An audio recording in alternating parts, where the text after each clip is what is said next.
all these things that don't go well with not being conventionally attractive in my experience. But my appearance can be inviting. When I get in that room, I'm gonna say what I need to say.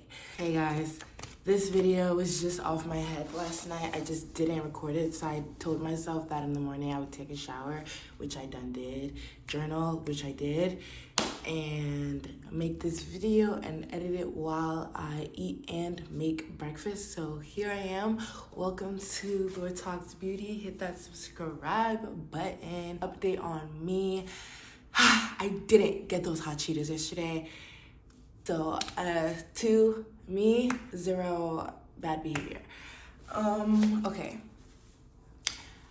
Today, also, I went to the library and I got a few books. I was like, I need to start getting back into my stories because I've been telling you guys to like get back into books, or not books, but get back into things that make you feel like you when you were younger and dance like a child. So I started getting some books that interested me at the library because I used to love mystery, so just get my mind boggling. And then I also got Women of Interest, which I really liked the summary of it. That's why I picked it up, and it's just interesting. And if I really like it, I'm gonna recommend it to one of my friends because it reminds me of her. Okay, and yeah, if a book reminds me of you, love you. Okay, so today we're gonna be talking about growing up ugly. Oh, no. I was never ugly because I look back and I'm like, yo, I was the cutest kid. Like, I just grew into my face. But growing up, like, almost, I would say the ugly duckling within the friend group or within people that peaked in high school or middle school or elementary school. I am African. I do have a gap. I was even more loud and hyperactive when I was younger. Like, my brother says, like, when he first see me outside of the house, he would be like, oh my god, she's on level 3000, and he thought that would calm down, but it didn't, because now I'm just channeling that inner talkative, excited, hyperactive Loretta into my YouTube channel and my podcast and my social media content. And so before I became conventionally attractive, I wasn't conventionally attractive, okay? So but I had my personality, my expressions. I was always funny. I was always the cool kid. I guess I just am. And I went to so many schools that when I would go to these schools, it would just be like, oh guys, I'm just wearing this shirt because I was like, I'm taking a shower, quick shirt on, one of my makeup shirts. But yeah, I went to these schools with the idea in mind that I needed to make my mark or make friends because I wasn't gonna be stepped on and I wasn't gonna be thought of less or anything. I wasn't like self-conscious or anything. I was always confident doing it and I always did it, so I do as I say. And yeah, I was always just liked. I was always loved. I mean, I was hated too. I mean, I used to fight guys, can't lie. But doing all this, I was not conventionally attractive even when I was loud, hyper, this, that, but I realized as I grew up that it wasn't changing too. Like my brother realized, like I was always just gonna be, oh my god, I was always gonna be like that. So I was just like, and I was also just, I don't know, well, growing up, I wasn't really like into guys. I was just like, get away from me, or I would like be ready to hit them because like, get away from me, and now I know why. After a lot of trial and error.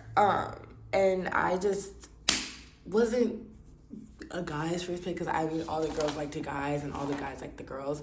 And I had crushes, but they were like one and very obsessive, and it was like even when they would just choose like a girl with silky hair or like just a certain aesthetic, and I was just like, okay, like I don't really care. I'm focused on the schoolwork. I'm focused on the books, like whatever. Like by this time I'm in like all this time up to 9th grade, and that's when I was like, okay, I'm not ever getting in a fight again. I'm not ever cursing somebody out again. I really didn't do that ever again. But I mean, I did almost curse somebody out in ninth grade, and then I moved to Maryland, to Jersey. And then I moved to Jersey, and I was just like, yeah, I'm done with y'all. I was done with a lot of things, okay? But in ninth grade, I pierced. You guys are gonna get to know me as I talk and as I tell you guys what I want to. I pierced my nose by myself in my bathroom. At this point in ninth grade or before ninth grade, I was starting to realize I was pretty, and this is when I got my lemonade braids. Let me show you. I'll put a picture. I got my lemonade braids and I had my nose pierced. My mom was just gonna beat my dog if she knew I had my nose pierced, so I don't really think I showed her, but I avoided her enough for her not to see Silk and Heal. But I looked in the mirror one day and I was like, what? I'm like, I'm pretty. I'm beautiful. What is this? Like, I'm beautiful. Like, I'm beautiful, despite what anybody has said, despite how I've felt within the bad bitches, the friend group, and all the guys choosing them. Like, I was just pretty, and it was just like, I was getting to an age where I was like, okay, I'm getting older. I can't be the ugly friend. Like, you bitches are gonna cry because I'm gonna be bad, I'm gonna be pretty. But I was also like, I need to mask this personality that I have with an inviting appearance, I think, but like my appearance, you know, by the way I dress and the way I do. I didn't really wear makeup until the end of junior year, actually. You know, it's just like, I am pretty and I am going to use my pretty, but I'm gonna be myself no matter what. Remember, guys, I am myself no matter where I am, what clothes I wear. I am a Gemini rising, so I am adaptable in certain communities and situations. Therefore, I think that's what helped me move all these schools and make my mark, because Geminis are very like adaptable and they move and they're mutable. But I'm also the Pisces, which is a mutable sign too. Guys, I'm always gonna talk about my big three because I resonate with them so much, because I know exactly, you know, my birth. But yeah. So I was just around, I was talkative, I was communicative, I was funny, I was sweet, I was also angry. I was, you know, I told you guys in the other video, like, I wasn't always sweet cupcakes. I went off sometimes. One day I'll show you guys some clips of me going, because people were, you know. But yeah, at a point I was so much of a popular girl. I wouldn't really say I'm a popular girl in an egotistical way, but just like people knew me because of my personality. And yeah, so at a point I was just like, I need to have something, and I had beauty, and that's when I started really like walking in beauty and talking in beauty and cultivating inner beauty. And you know, because I'm a black girl and the other black girls were bad bitches, and I wasn't considered a certified bad bitch, but I was still in the certified bad bitch type of thinking, but I needed to assimilate to the certified bad bitch look. And so that's when I started, you know, my hair always used to get done a certain way. My mom always paid for my hair on my birthday or something, and I would make sure to pick a hairstyle I know that I could maximize, and maybe put on a little lip gloss because my mom didn't allow me to wear lashes or anything. I started doing all that when I moved to Jersey, because my aunts were makeup fanatics, hair fanatics, makeup fanatics, all that. But I still didn't even wear makeup until like the end of junior year. I just wore lashes. Like, ugh, I could show you guys some pictures. I kind of use beauty as this way to be addressed, like, don't fuck with me, and because I am so sweet. It was like, I am so sweet that I need something to make people respect me without even talking to me, or when they do talk to me, they won't walk over me. It still took a lot of inner work to get to the place where they're not gonna do that and I can speak up for myself. But beauty really helped me be invited. It helped me speak my mind. You know, when your hair is fried and breaking off and crinkly, like the hair that's done on you and it's old, no one cares about what you have to say. But when your lace is flat and laid, people care what you have to say. And so I didn't care what anybody said, regardless of how I looked, but I needed it to be acceptable in a sense. Like, I needed my personality to be receptible. I needed my words to be receptible, because I don't really have another way to mask it, because what comes to my mind is what I say. But I watched a video last night to speak before I think, and I'm gonna think about that more.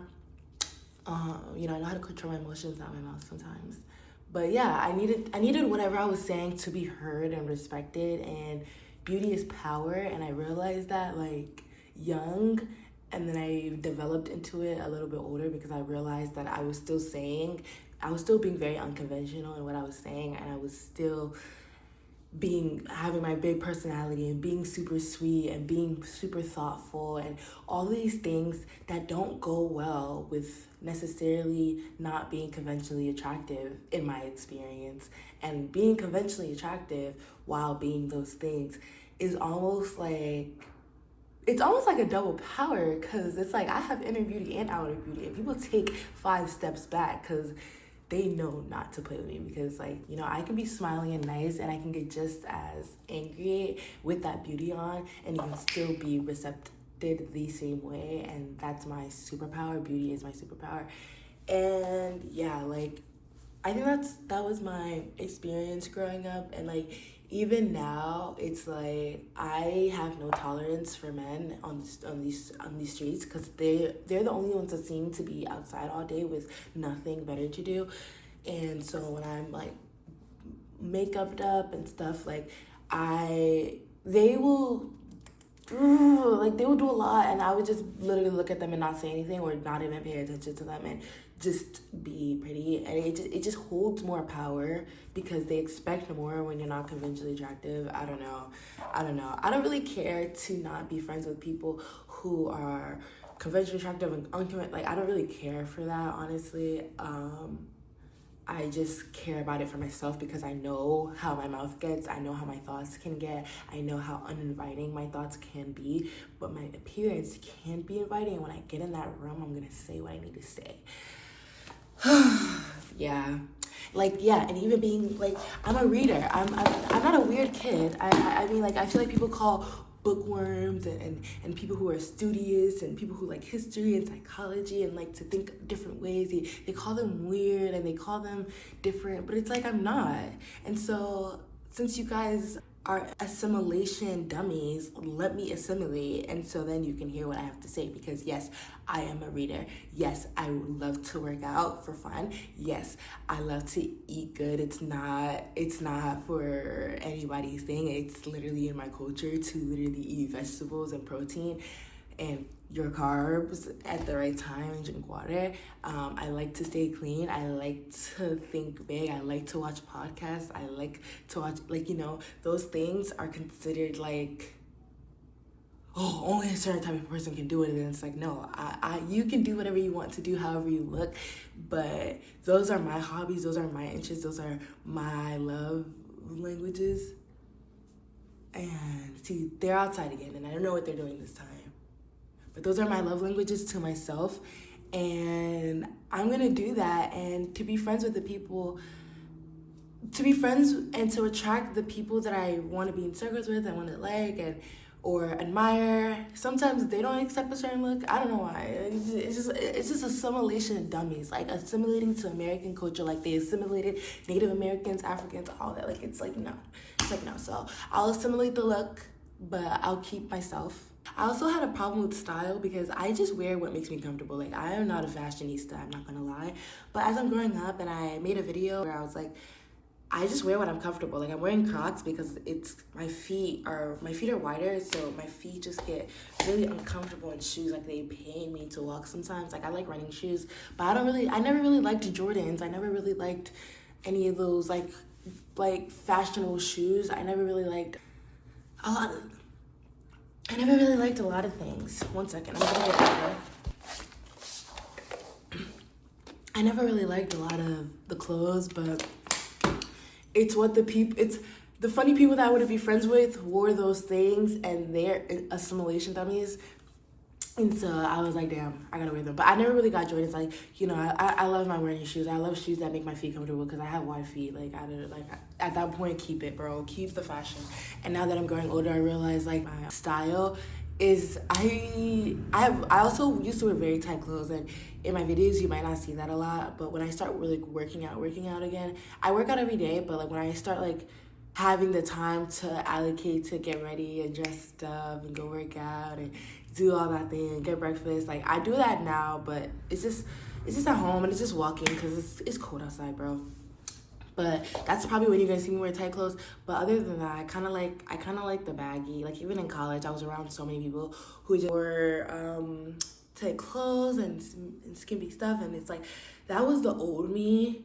And like now I really just love my baggy stuff. And one of my friends put me onto baggy jeans and I was like, I really look good in this. And yeah, and like I love basic things. Like, I hated when my mom used to get me things with words on them. She probably did think I was ungrateful or something, but I really wasn't. I just didn't. Like, that's just been me. Like, I really like basic clothing, and like even the clothing brands I'm looking into to start making a new wardrobe, they're just basic clothes. They're just basic clothes, better quality, basic clothes. And I'm probably gonna look into shoes, but I think I'm probably gonna just wear more fashionable slides because I love sandals and like slides and like Crocs. Like, those are my favorite type of shoes. But yeah, so that's how I really handled growing up unconventionally pretty and conventionally pretty.